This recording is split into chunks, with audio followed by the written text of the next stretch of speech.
Hello and welcome to Ed Talk. This is the show that talks about and looks at everything education that impacts our local Nevada County schools. I'm your host, Scott Lay, the Nevada County Superintendent of Schools. Today's show, we're going to talk art. And for that, I have brought in Nancy Jackson.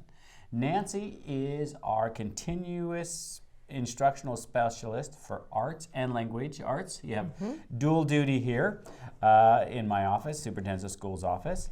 And she is the person who has really the pulse of what's going on, kind of the big picture in our schools and what we're offering and just really all the cool things we have in Nevada County, because we have a lot. So Nancy, welcome to the show. Thank you so much. It's good to be here. Appreciate you taking time off to be here. So first I thought we'd learn a little bit about you. Like, how did you end up the Superintendent of Schools office? Oh, wow. In this role? Well, I was 28 years down in a place called Torrance, California, in a school district. And my husband and I fell in love with the area and decided to move. And so, part of my wheelhouse of skill just brought me to this office and this role and in teacher support. Teacher support. And what about kind of specifically with arts?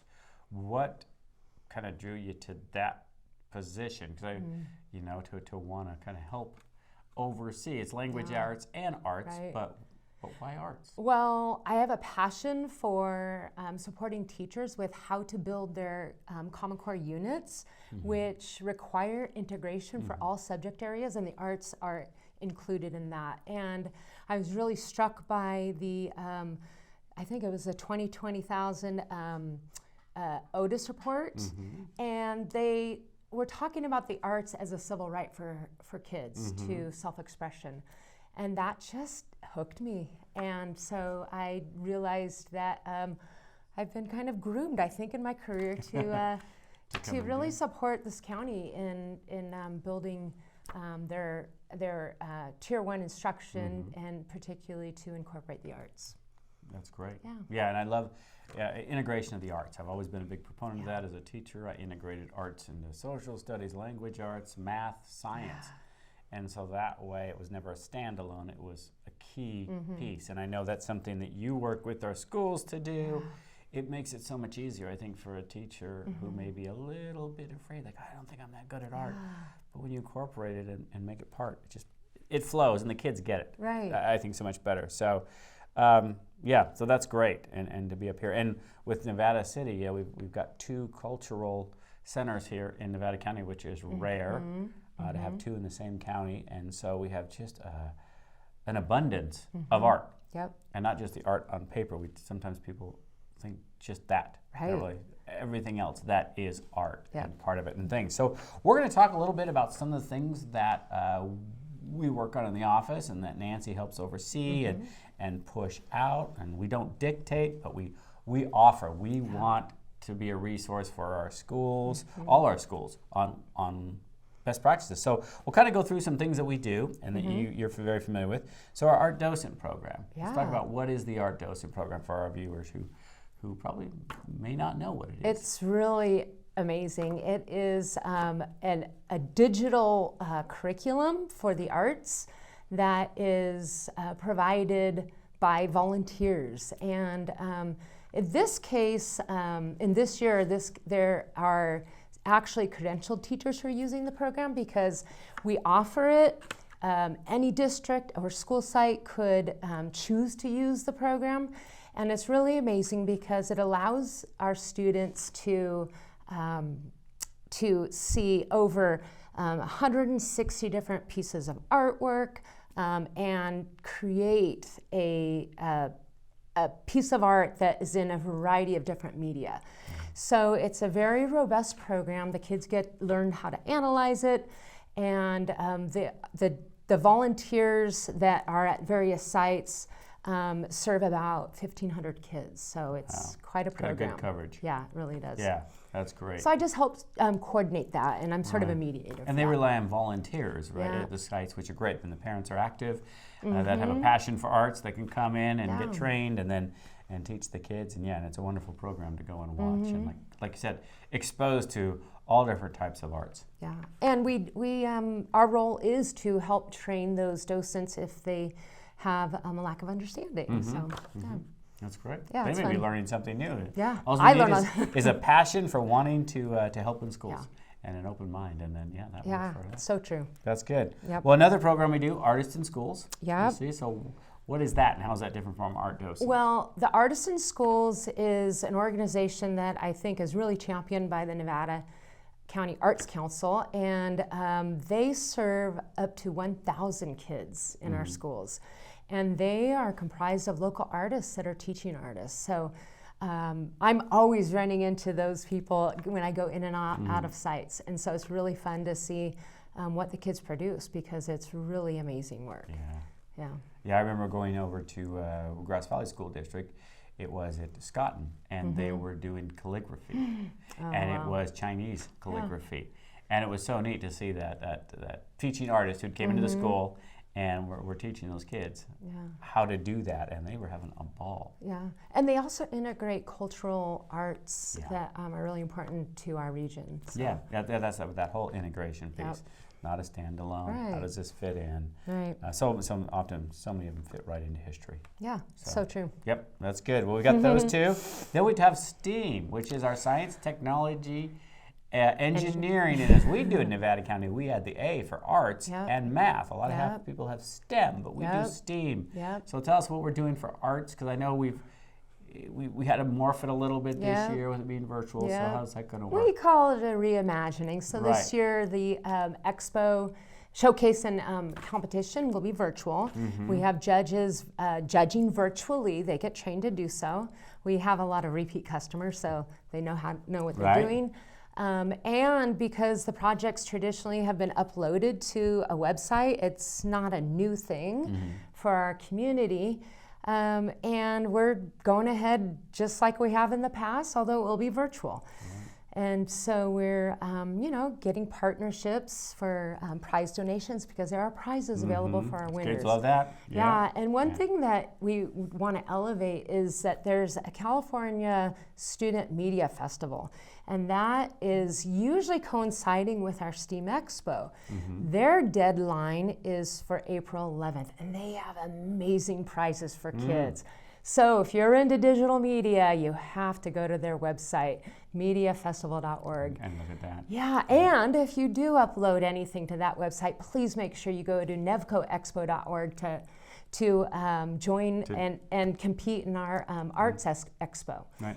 Now, for the art piece of our STEAM Expo, what type of art can they do? Are there categories? Or is it the sky's the limit? What are the different pieces? It kind of feels like sky's the limit because there's the categories range from collage, mixed media, photography, digital media, video, visual arts that are performing, musical. And if people are doing performances, they videotape them, which is basically digital media as well. Right. So it runs the gamut, and we always encourage people to reach out to us at the county office if they're questioning, like, what category does my art fit into? Just a little anecdote, last year we had a science teacher do this amazing photography exhibit. It wasn't an exhibit, actually. It was an activity he was doing for science, and it had to do with microscopic photography. And we sort of urged those projects to be entered into the Arts Expo, and some of those kids won. And they were just stunning. And I guess the lesson here is for teachers is that a lot of what they're doing in the regular programs are artistic and could be submitted to the science inquiry part of our competition or the Arts Expo. So and was that at Union Hill? It was. It was Mr. Dummett's class. Yeah, it was. Yes, Dan Dummett's class. And I was, I remember that, and I got to go over and give the awards. Yeah. And the kids who did it, they were so funny. They were like, 7th grade, 8th grade, but that was, they're kind of, you kind of have to be cool, but it's awkward cool. And they really like to get a prize, but not really that, they're trying to be real like, well, it's no big deal. But they were beaming inside. And you're right, that artwork that they did as part of that science project, you would have never thought it's going to be art. Right. But it was phenomenal. I think it opened their eyes. It totally did, that was a piece. So there's cool stuff like that come out. What That's about really if you neat. want to do like something ceramic? Can they do that? Oh, sure. Ceramics.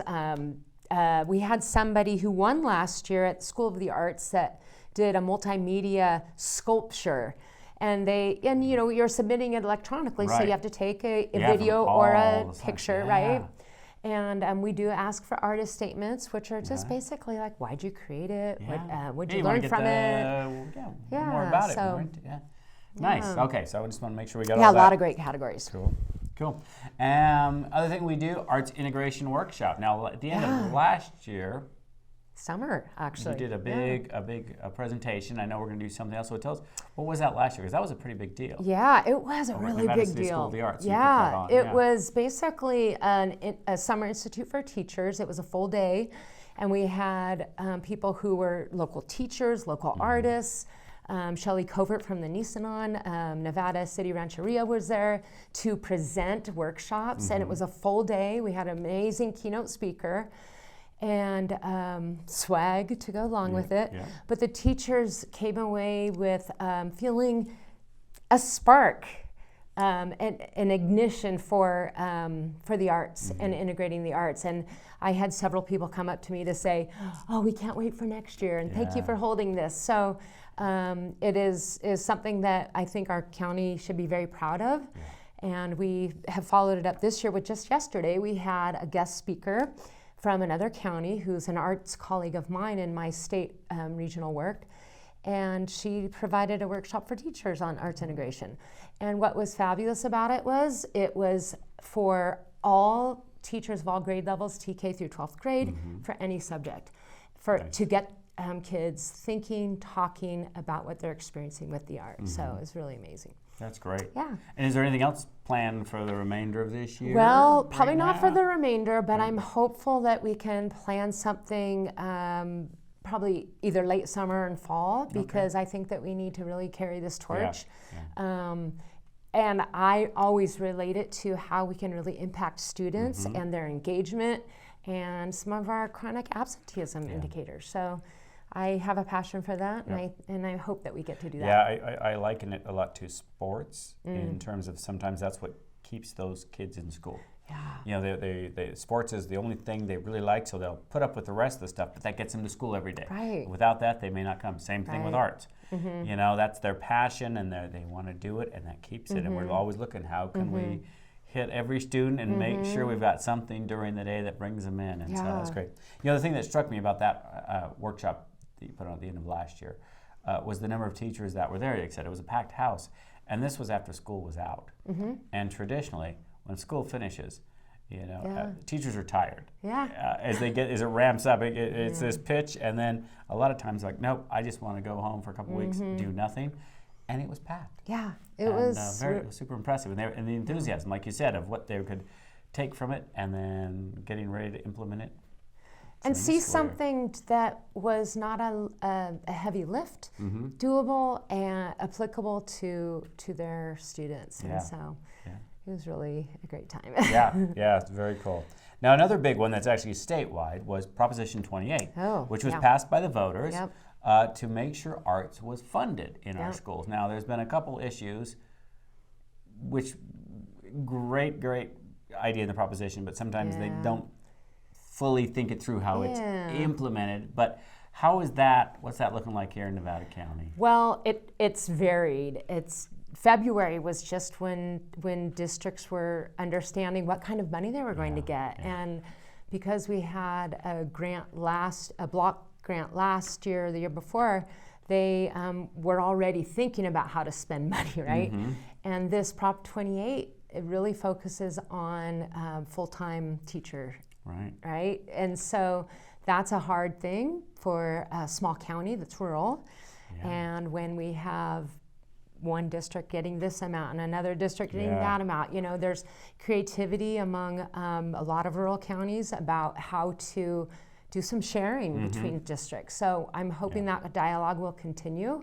I know that down in Pleasant Ridge, they're doing some really amazing thing and really thinking through how to impact their elementary schools with shifting some personnel around.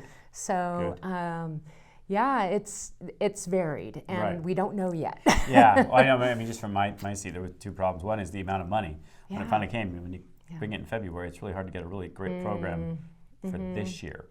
Right. You know, and then the amounts, as you said, they weren't as much as people were hoping, and so our smaller districts could not afford to hire a full-time person. Then the second thing was, with the original criteria, was there was no one to hire with a teaching credential in art, and you know, there just wasn't a lot. So luckily they've started to relax some of those. They've understood it that a lot of the practitioners who can really teach may not have a art degree, but that's okay.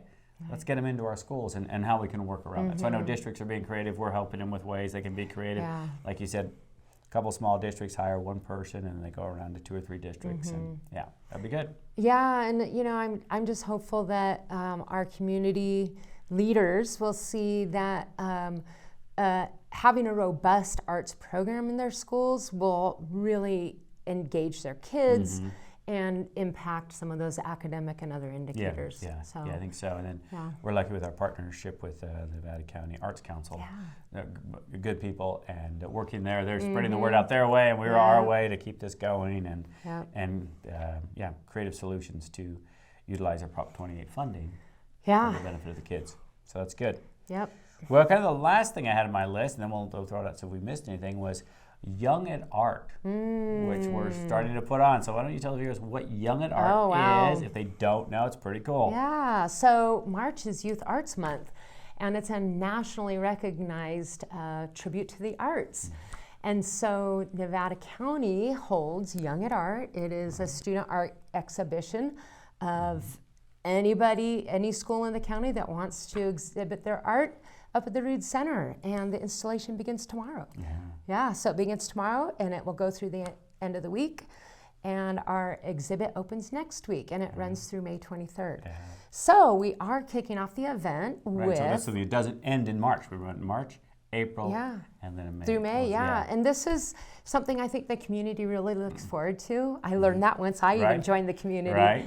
And I didn't know what it was, but so we're kicking off the event with the ice cream social. Ice cream social for that, and, you know, last year we got this guy here scooping scoops, and we might do something a little different this year, but that will be next Tuesday, March 12th from 4 to 5. Yeah, that's great. And I know the employees there at the Rood Center, they love this month. They love seeing the kids' artwork. So, and it's open for everybody. So, you know, you don't have to be going there for any reason other than you want to see kids' art.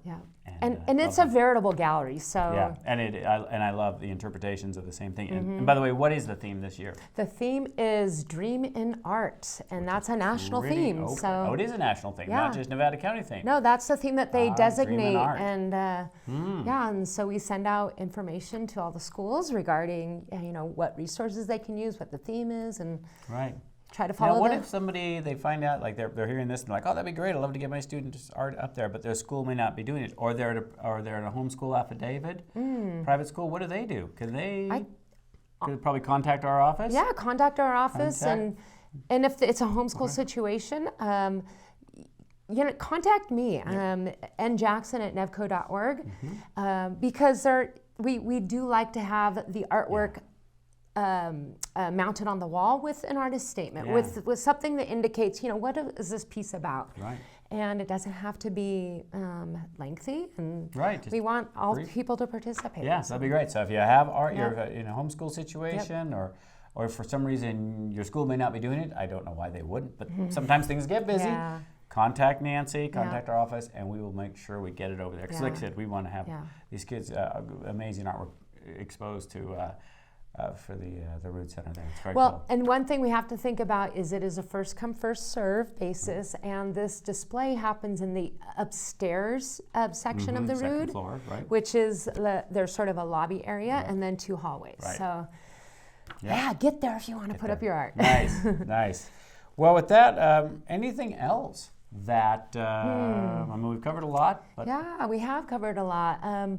Just the other thing you mentioned the other day about maker spaces, and while I'm not taking on doing a maker space on my own, but I will be partnering with my colleague, Annie Jackson, who is our SEL instructional specialist, and she will be doing a maker space up at Twin Ridges, I believe. Great.